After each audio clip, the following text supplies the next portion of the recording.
وعلیکم حضور، میرا نام فائزہ بنگوی ہے اور میرے ابو کا نام عزیز اللہ بنگوی ہے اور میں لنڈن موسٹ جماعت سے ہوں۔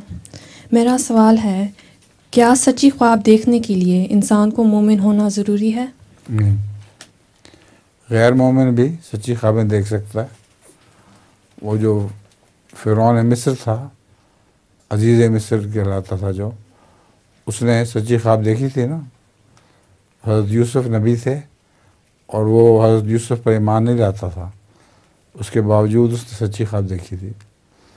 حضرت مسیح موعود علیہ السلام فرماتے ہیں کہ اللہ تعالیٰ نمونتاً بعض دفعہ کنچنیوں کو بھی الہام کر دیتا ہے تاکہ لوگوں کو پتہ لگ جائے کہ ہمارا ایک اللہ ہے اور وہ کلام بھی کرتا ہے۔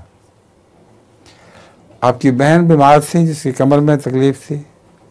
جی وہ میں ہیں؟ جی وہ ٹھیک ہو گئی نا؟ جی میں ٹھیک ہوں۔ اچھا۔